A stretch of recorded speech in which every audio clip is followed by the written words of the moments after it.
प्रिय छात्रों, दोस्तों, साथियों, जय हिंद, नमस्कार, नमस्ते। फ्यूचर कोचिंग क्लासेज के इस ऑनलाइन यूट्यूब चैनल पर आप सभी का हार्दिक स्वागत है। आज के इस सेशन में हम उस महत्वपूर्ण बिंदु पर बात करने वाले हैं जो आपके प्रतियोगी परीक्षाओं से संबंधित, जैसे BEd entrance, UP TET, super TET, PET, Lekhpal, UPP, UPSI आदि परीक्षाओं में बेहद कारगर साबित होने वाला है। तो आइए सेशन की शुरुआत करते हैं। हम लोग पिछली कक्षाओं में हिंदी व्याकरण से संबंधित कुछ महत्वपूर्ण बिंदु पर चर्चा कर रहे थे। उन महत्वपूर्ण बिंदुओं में हिंदी व्याकरण को हम 3 भागों में बांटकर पढ़ रहे थे, या ये कह सकते हैं कि हिंदी व्याकरण के मुख्यतः 3 अंग हैं। उसमें हम लोगों ने चर्चा किया था।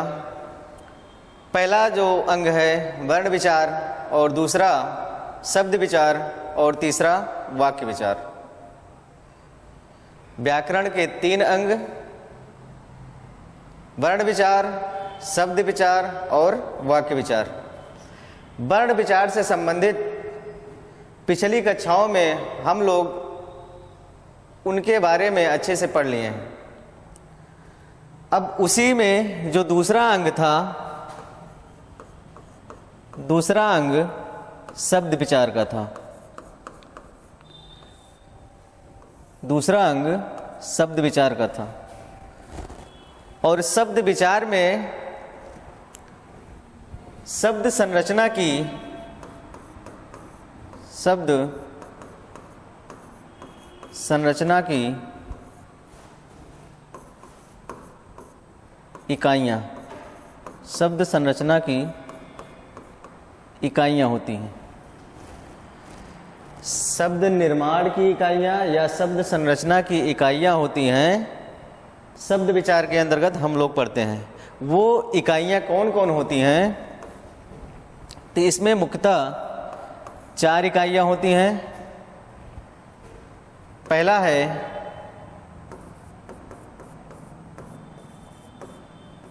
संधि, दूसरा है समास, और तीसरी इकाई का नाम है उपसर्ग, और चौथी इकाई है प्रत्यय। ये 4 शब्द संरचना की इकाइयाँ कही जाती हैं। इनके माध्यम से शब्दों का निर्माण किया जाता है। इन 4 इकाइयों में जो पहली इकाई का नाम है उसका नाम है संधि। तो छात्रों, दोस्तों, आज हम संधि के बारे में पढ़ेंगे, इसके तथ्यों को जानेंगे, और यहाँ से संबंधित कैसे कैसे प्रश्न पूछे जाते हैं इन सब के बारे में डिटेल से वार्ता करेंगे, विस्तार से चर्चा करेंगे। तो आज का हमारा जो टॉपिक होगा, हमारा जो प्रकरण होगा, संधि का होगा।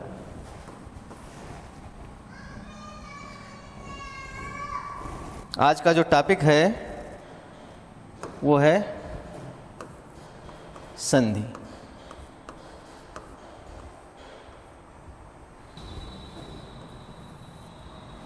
संधि का जो प्रकरण है ये बेहद महत्वपूर्ण है। हर परीक्षाओं में पूछा जाता है। हर परीक्षाओं में क्या, ये समझ लीजिए कि जिस परीक्षा के पाठ्यक्रम में हिंदी व्याकरण दिया गया है, तो वहाँ पर सामान्यतः या ज़्यादातर आपको ये मिलेगा कि संधि से प्रश्न जरूर होंगे। अब संधि की बात ये होती है कि संधि कठिन है या सरल। सभी लोग ये कहते हैं कि संधि कठिन होती है। संधि कठिन होती है या सरल होती है, यदि इस संदर्भ में हम लोग चर्चा करें तो संधि कठिन नहीं होती है। संधि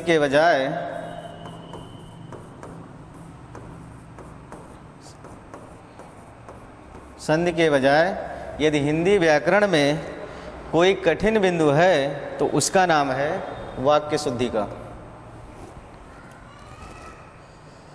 लेकिन भ्रम में ये पड़े रहते हैं छात्र या स्टूडेंट कि संधि कठिन होती है। और कठिन क्यों हो जाती है? क्योंकि इसको पढ़ने और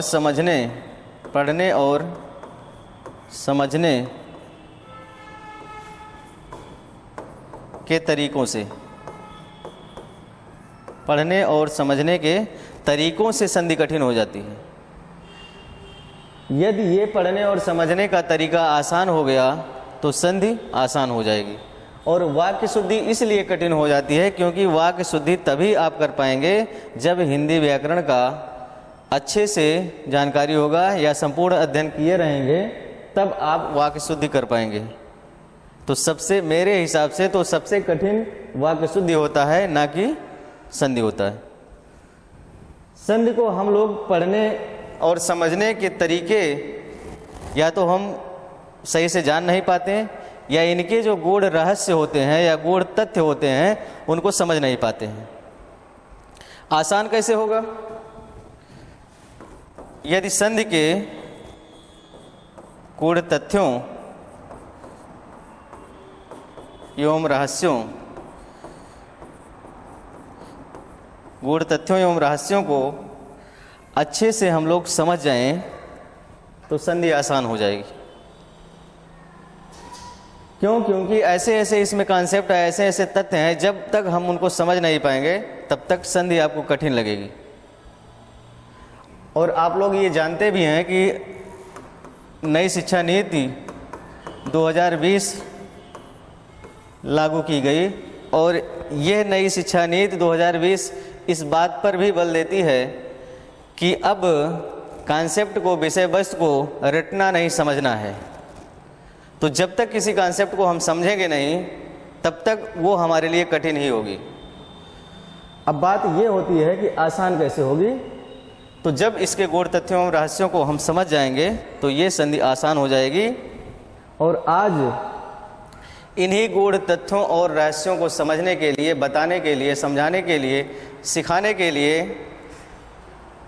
इनके गूढ़ तथ्यों को आप सबके सामने प्रकट करने के लिए आज आप सभी के सामने आपका भाई, आपका दोस्त इस फ्यूचर कोचिंग क्लासेज के ऑनलाइन यूट्यूब चैनल पर आ गया है। और आज इसके बारे में संपूर्ण वार्ता करेंगे, अच्छे से पढ़ेंगे, इसके छोटे से छोटे बिंदुओं को समझेंगे और ये संधि आज के बाद आपको आसान लगने लगेगी।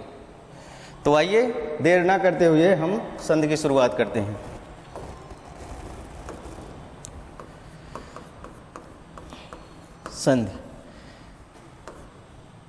संधि आपको दो रूपों में लिखा हुआ मिलता है। अब प्रश्न यहीं से आरंभ हो जाता है कि शुद्ध कौन सा है। इस रूप में भी लिखा मिलता है और इस रूप में लिखा भी मिलता है। तो इसको जानने के लिए हम देखते हैं, एक व्यंजन संधि का नियम है। व्यंजन संधि में एक नियम है, ये नियम कहता है अनुस्वार का नियम या स्वर रहित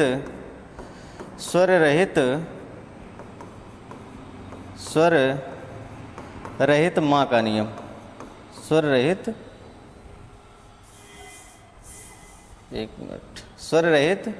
माँ का नियम।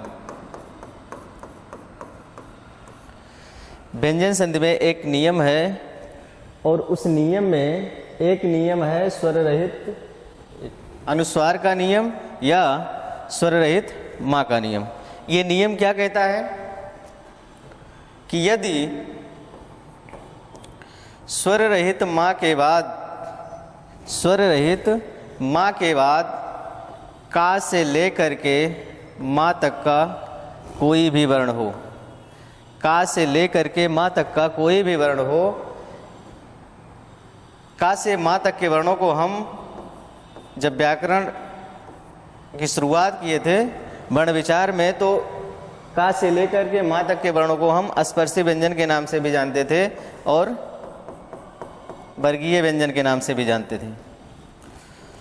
यानी कि माँ के बाद का से लेकर के माँ तक का कोई भी वर्ण हो, या ये कह सकते हैं कि माँ के बाद यदि स्पर्शी व्यंजन हो या वर्गीय व्यंजन हो तो इस माँ का परिवर्तन दो रूपों में हो सकता है। वो दो रूप कौन कौन से हैं? एक तो ये कि माँ के स्थान पर हम अनुस्वार लगा सकते हैं, माँ के स्थान पर अनुस्वार लिख सकते हैं। एक परिवर्तन तो ये हो गया। दूसरा परिवर्तन या दूसरा रूप इसका ये हो सकता है कि माँ के बाद यदि का से लेकर के माँ तक का कोई वर्ण आता है तो इस माँ के स्थान पर जो सामने वाला वर्ण होगा, सामने के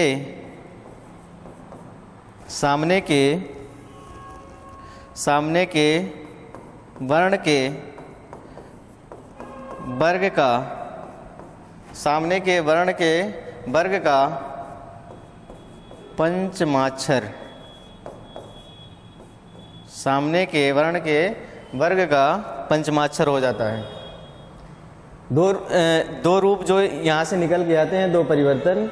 माँ के स्थान पर या तो हम अनुस्वार लिख सकते हैं और या तो माँ के स्थान पर सामने जो वर्ण होगा, सामने के वर्ण के वर्ग का पांचवा अक्षर लिख दिया जाता है। फिर से एक बार सुनिएगा। व्यंजन संधि के इस नियम में, अनुस्वार का नियम या स्वर रहित माँ के नियम में ये कहा जाता है, नियम ये कहता है कि यदि हलंत माँ या स्वर रहित माँ के बाद का से लेकर के माँ तक कोई भी वर्ण आए, या ये कह सकते हैं कि स्पर्शी व्यंजन या वर्गीय व्यंजनों में से कोई एक व्यंजन आता है, तो इस माँ के स्थान पर या तो हम अनुस्वार लिख सकते हैं और या तो इस माँ के स्थान पर सामने वाले वर्ण के वर्ग का पंचमाक्षर लिखते हैं। जैसे मान लीजिए वर्ग का वर्ग है ना, अब का वर्ग का पांचवा अक्षर क्या है? गा है। पा वर्ग का पंचमाक्षर मा है। ता वर्ग का पंचमाक्षर ना है। यानी कि का वर्ग, चा वर्ग, टा वर्ग, ता वर्ग, पा वर्ग, इन वर्गों के जो क्रम हैं उन्हीं के नाम से, उनकी संख्या के हिसाब से उनको कहा जाता है। तो पंचमाक्षर इसका, अब जैसे मान लीजिए, एक मिनट,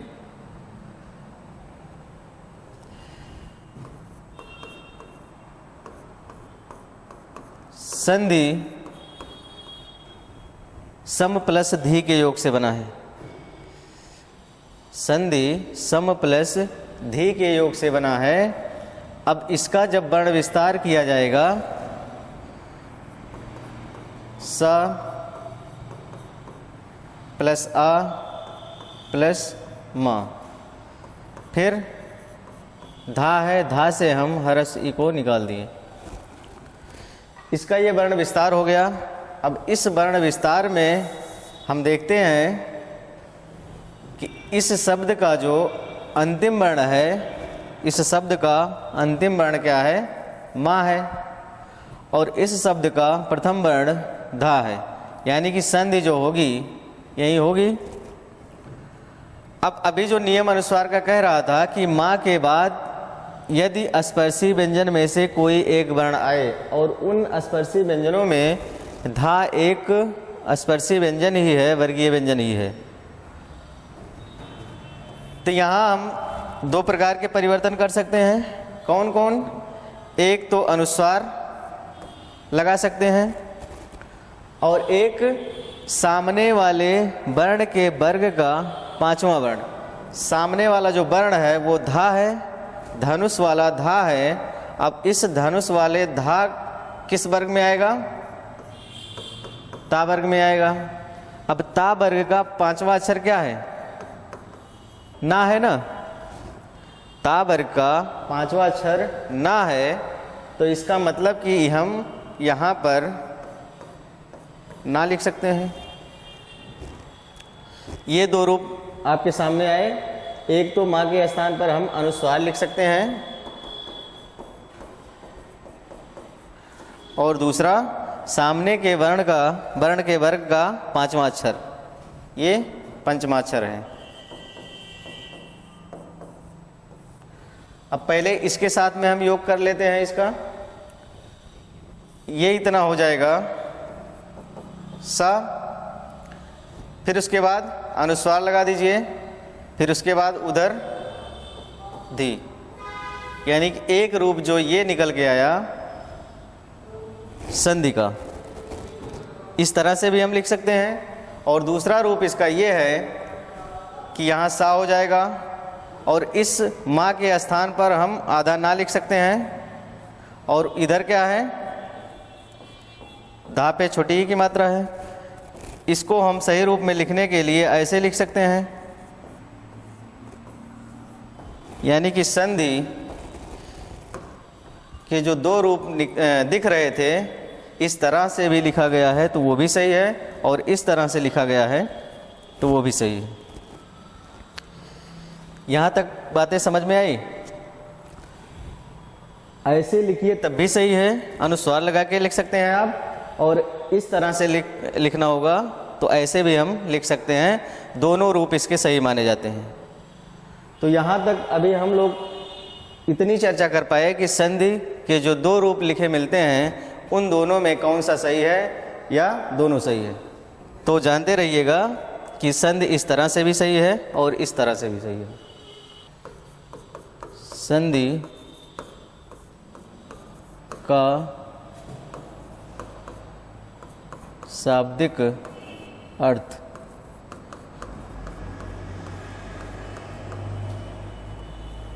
संधि का शाब्दिक अर्थ क्या होता है?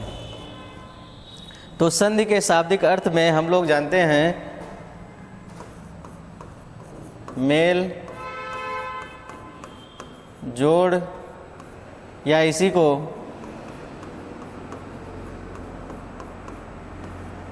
संहिता भी कहा जाता है, या परसर्ग भी कह सकते हैं, या समझौता कह सकते हैं, या राजीनामा कह सकते हैं, या एग्रीमेंट कह सकते हैं, कुछ भी कह सकते हैं। संधि के शाब्दिक अर्थ में हम मेल, जोड़ या संहिता या परसर्ग आदि नामों से जानते हैं। अब इस मेल या जोड़ से ही हम संधि बनाते हैं। तो मेल या जोड़ को हम प्लस की साइन से इसको दिखाते हैं, प्लस चिन्ह के माध्यम से इसको दिखाते हैं। इस प्लस के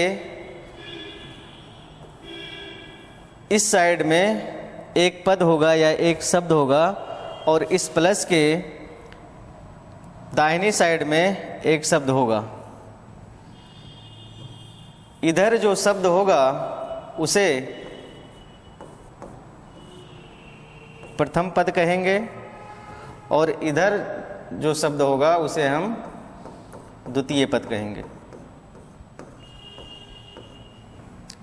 या इसी को पूर्व पद कह सकते हैं, इसी को पर पद के नाम से जानते हैं।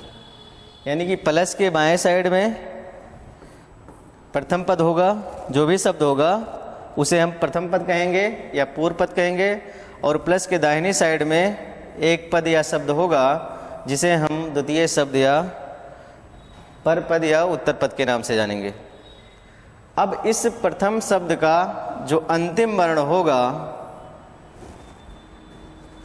इस वर्ण को हमको ध्यान में रखना है, और इस द्वितीय पद या शब्द का जो प्रथम वर्ण होगा इसको हमको ध्यान में रखना है। इन्हीं दोनों वर्णों में संधि होगी।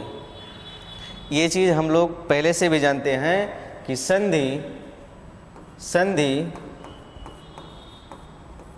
वर्णों में होती है, संधि वर्णों में होती है, संधि वर्णों में होती है।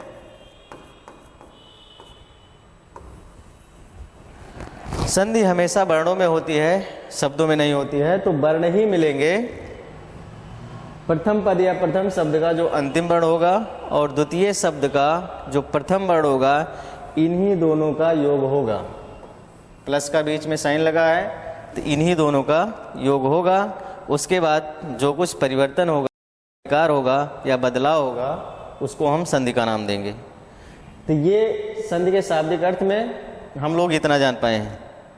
फिर से देख लीजिएगा, संधि का शाब्दिक अर्थ मेल या जोड़ या संहिता या प्रसर्ग, इस तरह से हमको जानना है। संधि वर्णों में होती है, तो वर्णों में कैसे होगी इसको जानने के लिए योग या जोड़ को हम प्लस के साइन से डिनोट करते हैं। अब इस साइड में एक शब्द होगा जिसको हम प्रथम पद कहेंगे, एक शब्द इस साइड में होगा जिसको हम द्वितीय पद कहेंगे। प्रथम शब्द का अंतिम वर्ण और द्वितीय शब्द का प्रथम वर्ण, इन्हीं दोनों वर्णों का योग होगा और इसके माध्यम से एक विकार होगा।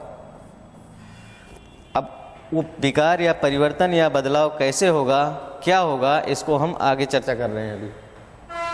ठीक, ये तो शाब्दिक अर्थ हो गया। अब पूछ लिया जाता है संधि का विलोम क्या होगा। संधि का विलोम, तो संधि का विलोम आप लोग जानते रहिए, विग्रह। संधि का विलोम विग्रह होता है। और विग्रह यदि ना ऑप्शन में दिया गया हो तो विच्छेद। संधि का विलोम विग्रह होता है। विग्रह यदि ऑप्शन में नहीं है तो आपको विच्छेद करना है। यदि विकल्प में दोनों हैं तो आपको वरीयता विग्रह को देना होगा। संधि के विलोम में यदि विकल्प में विग्रह भी दिया गया है, विच्छेद भी दिया गया है, तो सबसे सटीक आंसर, सबसे सही जवाब आपका विग्रह ही होगा, विच्छेद नहीं होगा। यदि इन दोनों में से कोई एक दिया गया है, विग्रह नहीं दिया गया है, विच्छेद दिया गया है, तब आपको विच्छेद करना है, नहीं तो संधि का विलोम विग्रह ही होगा। ठीक, पूछ लिया जाता है संधि में संज्ञा क्या होती है। संधि में संज्ञा क्या होती है, तो संज्ञा में आपको भाववाचक संज्ञा, भाववाचक संज्ञा। यदि मान लीजिए पूछ लिया कि संधि में लिंग बताइए, लिंग कौन सी होती है, तो संधि स्त्रीलिंग होती है।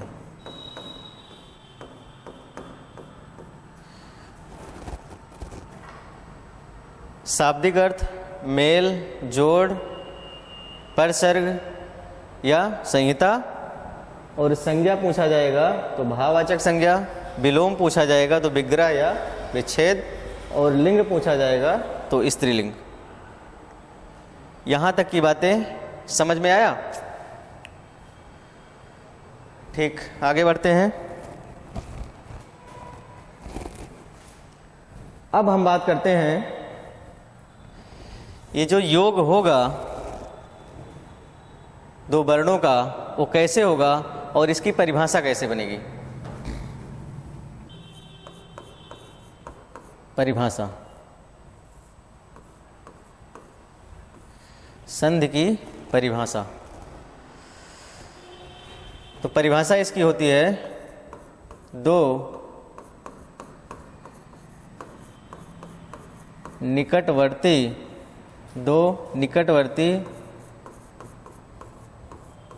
वर्णों के, दो निकटवर्ती वर्णों के परस्पर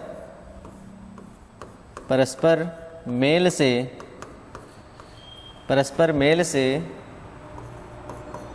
जो विकार, जो विकार उत्पन्न होता है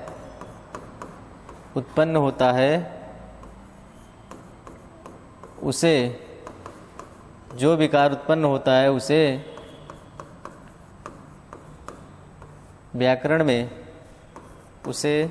व्याकरण में संधि कहते हैं, संधि कहते हैं। संधि की परिभाषा, दो निकटवर्ती वर्णों के परस्पर मेल से जो विकार उत्पन्न होता है उसे व्याकरण में संधि कहते हैं। इन परिभाषाओं में कुछ शब्दावलियाँ ऐसे दिख रही हैं जिनके माध्यम से हम इन परिभाषाओं के ही आधार पर समझ जाएंगे कि संधि में होती क्या है। देखिए, एक शब्द आपको दिख रहा होगा, एक शब्द आपको दिख रहा है निकटवर्ती, निकटवर्ती, और दूसरा शब्द है वर्ण, परस्पर मेल होगा यानी कि आपस में मेल होगा। एक शब्द विकार दिख रहा है, ठीक, और एक मेल।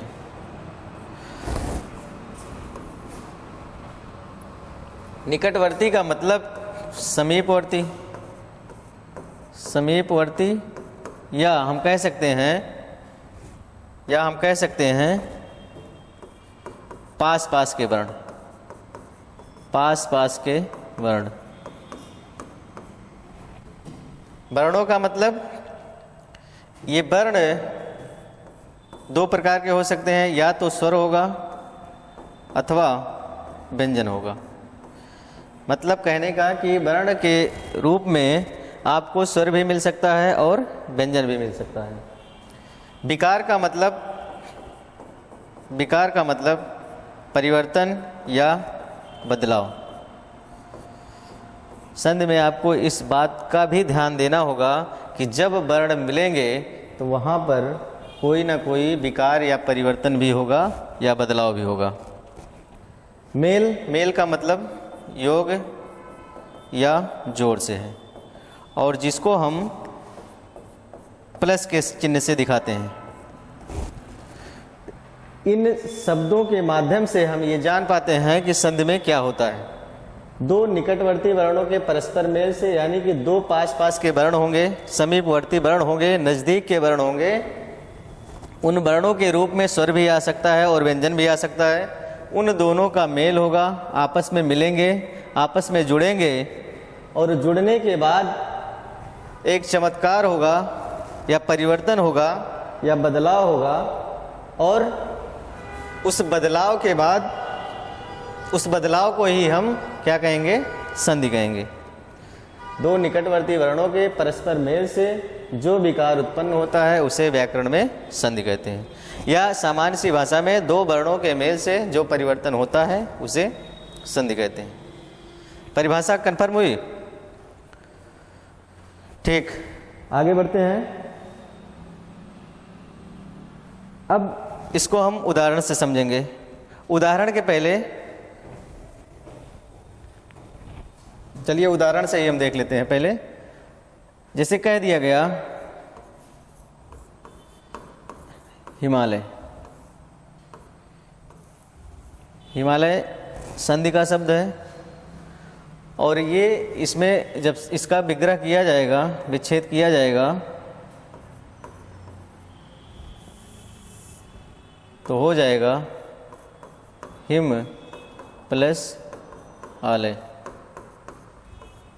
बराबर हिमालय। कैसे होगा इसको हम देखते हैं। इसका वर्ण विस्तार जब किया जाएगा तो हा है, हा पे हरसी है,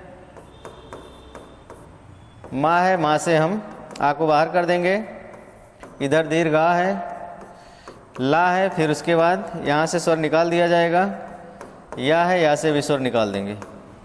इन दोनों शब्दों का या दोनों पक्षों का जब वर्ण विस्तार किया जाएगा तो ये रूप आपके सामने दिखेगा। अब पीछे हम लोग जान चुके हैं कि ये जो प्रथम पद होता है या प्रथम शब्द होता है, इस शब्द का कौन सा वर्ण लिया जाता है? अंतिम वर्ण लिया जाता है। और द्वितीय शब्द का कौन सा वर्ण लिया जाता है? प्रथम वर्ण लिया जाता है। तो इस वर्ण विस्तार में हम देखते हैं कि इस शब्द का अंतिम वर्ण क्या है। इस शब्द का अंतिम वर्ण क्या है? आ है। और इस शब्द का प्रथम वर्ण क्या है? दीर्घ आ है।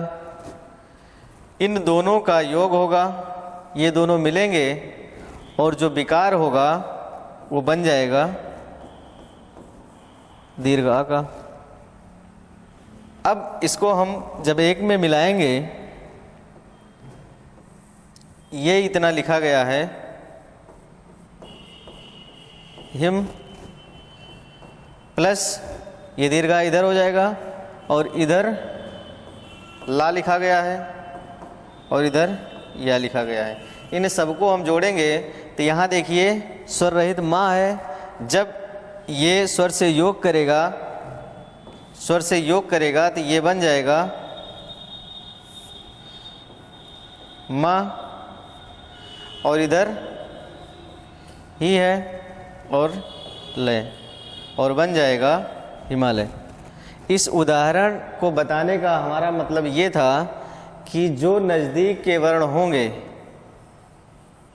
इन्हीं में संधियां होंगी। यदि समीपवर्ती वर्ण मिल रहे हैं तो संधि होगी, और नहीं तो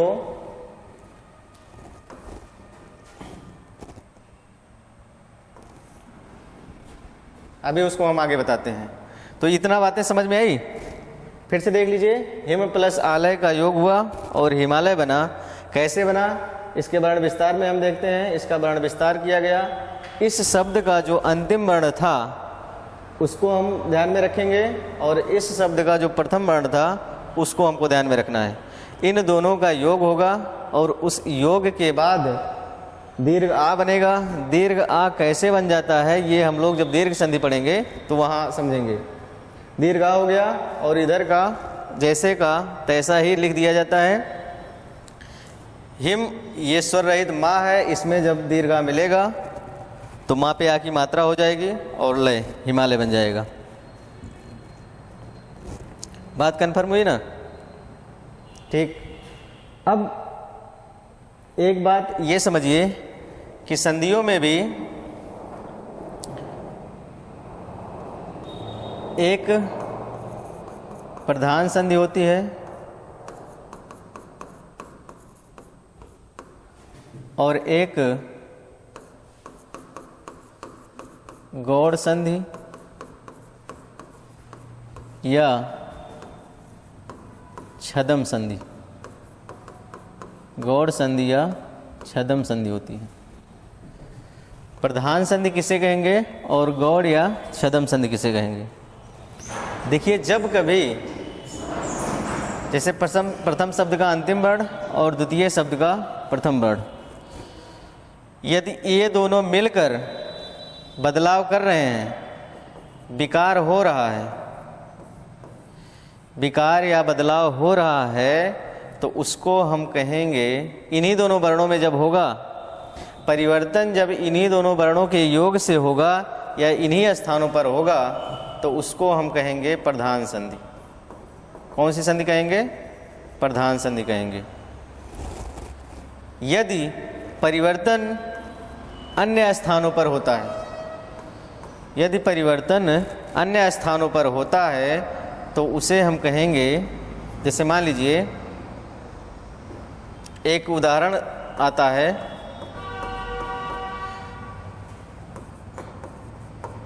रामायण।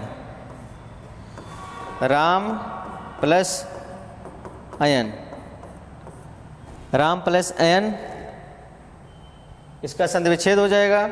अब इस माँ से हरस आ निकलेगा और यहाँ से हरस आ निकलेगा, ये दोनों मिलकर बना देंगे दीर्घ आ।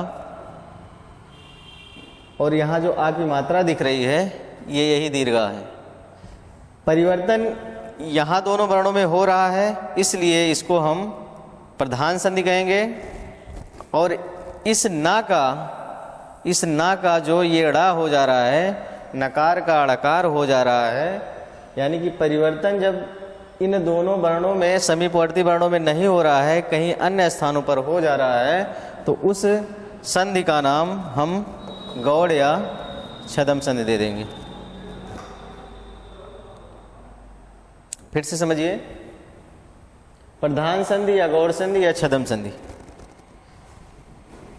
एक तो प्रधान संधि, इसी गौड़ संधि को हम छद्म संधि के नाम से भी जानते हैं। तो पहले बात तो ये स्पष्ट हो जाए कि गौड़ संधि किसे कहेंगे और प्रधान संधि किसे कहेंगे। साथियों, प्रधान संधि वह संधि होती है जब समीपवर्ती वर्णों में या समीपवर्ती वर्णों के मिलने से परिवर्तन हो, विकार हो या बदलाव हो, तो उसे हम कहेंगे प्रधान संधि। यानी कि इतने ही स्थानों पर यदि परिवर्तन होगा तब हम उसे कहेंगे प्रधान संधि। यदि परिवर्तन इन समीपवर्ती वर्णों में ना होकर किसी अन्य वर्ण में हो तो वहाँ हम कहेंगे गौड़ या छद्म संधि। ठीक, ये तो रही संधि की बात। अब एक होता है संयोग।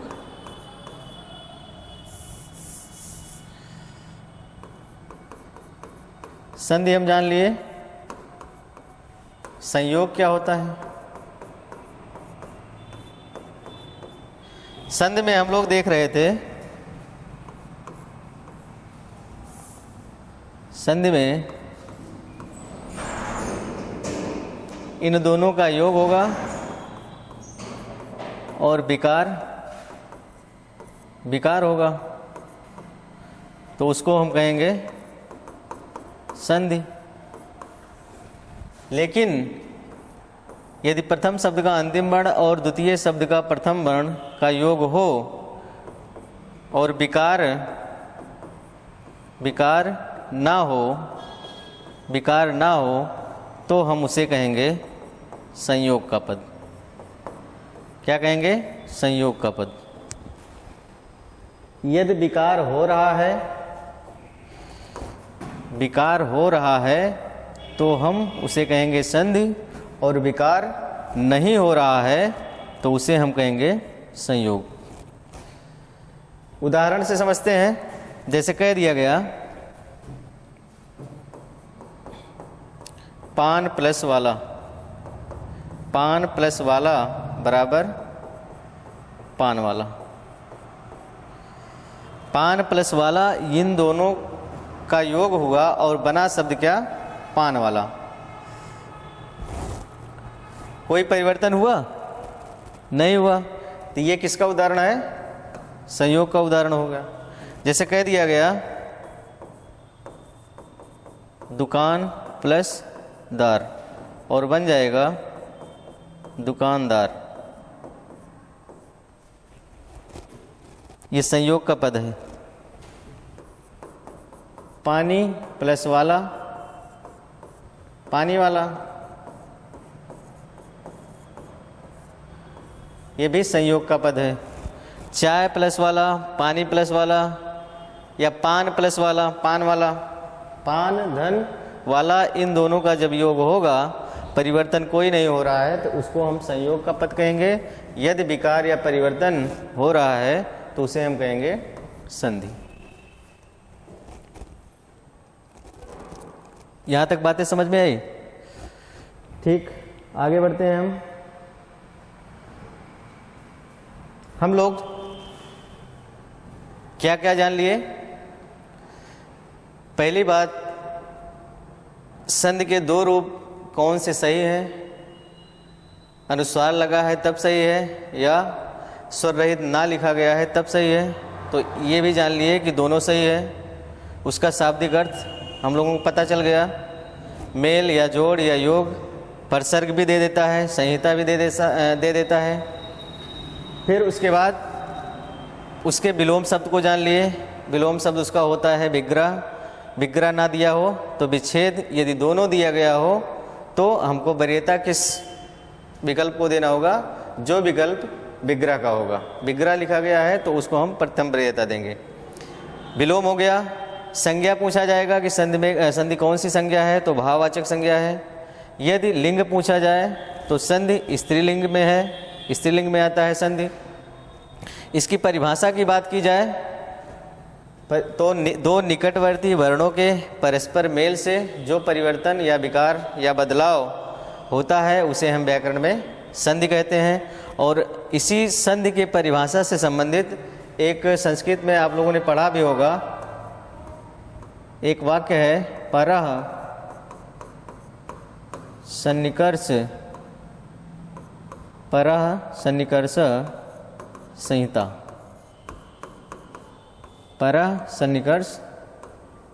सन्निकर्ष संहिता यानी वर्णों की अतिशय समीपता, वर्णों की अतिशय समीपता ही संहिता है। संहिता ही को हम क्या कहते हैं, संधि कहते हैं। तो संधि का एक नाम जो संहिता का निकल आया, यहीं से निकल कर आया है। परा सन्निकर्ष संहिता, वर्णों की अतिशय समीपता ही क्या कहलाती है, संधि या संहिता कहलाती है। तो यहाँ से भी ये कॉन्सेप्ट क्लियर हो जाता है। कैसे संधि होती है, कौन कौन से वर्ण मिलते हैं और कैसे बदलाव होता है, कैसे परिवर्तन होता है, इन सब चीज़ों को हम लोग अच्छे से जान लिए। अब हम बात करते हैं संधि के प्रकार।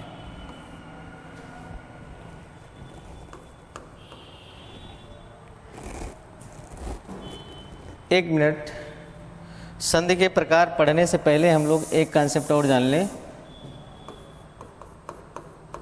संधि विच्छेद का। संधि विच्छेद, संधि विच्छेद क्या होता है या संधि विच्छेद किसे कहते हैं? तो इसकी परिभाषा है जो शब्द संधि से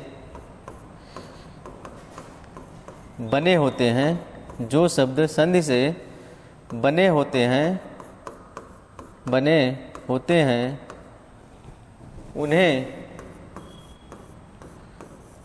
पूर्व रूप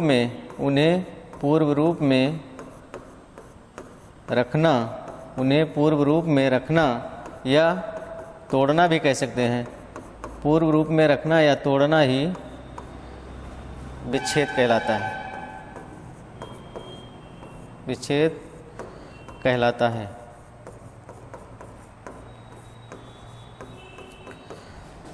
जो शब्द संधि से बने होते हैं उन्हें पूर्व रूप में रखना या तोड़ना विच्छेद कहलाता है। जैसे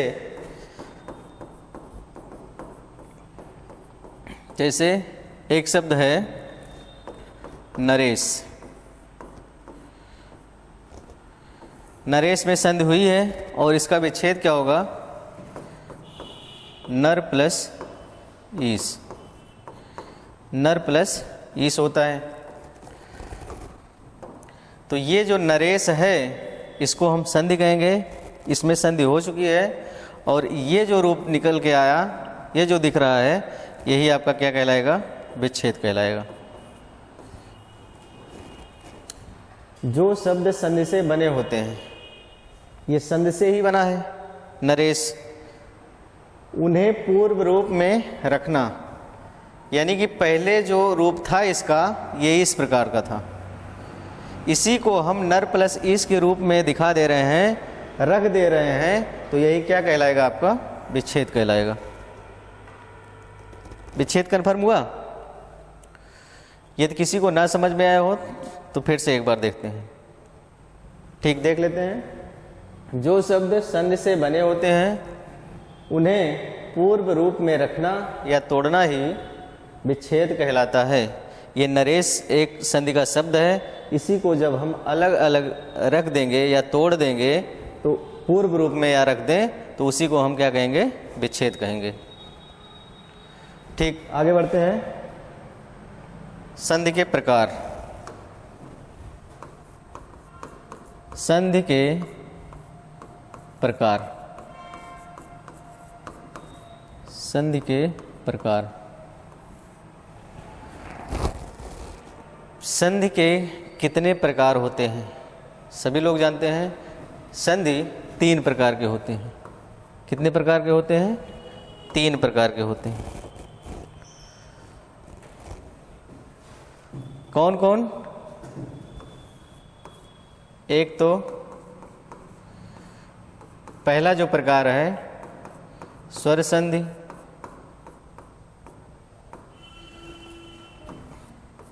दूसरा जो प्रकार है व्यंजन संधि, और इसका तीसरा जो प्रकार है विसर्ग संधि। विसर्ग संधि। संधि 3 प्रकार की होती है। कौन कौन? स्वर संधि, व्यंजन संधि और विसर्ग संधि। अब प्रश्न ये है, संधि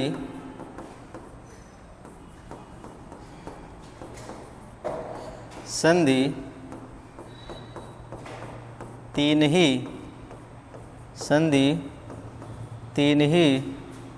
प्रकार क्यों?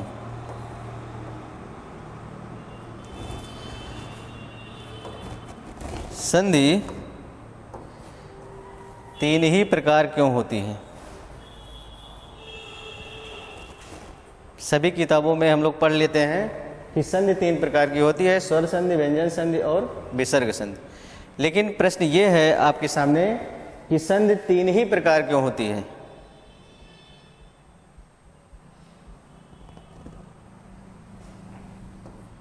इसका कारण सहित हम बताएंगे संधि 3 ही प्रकार क्यों होती है। तो आज के लिए बस इतना। और संधि 3 ही प्रकार क्यों होती है इसको जानने के लिए आप लोग बने रहिए।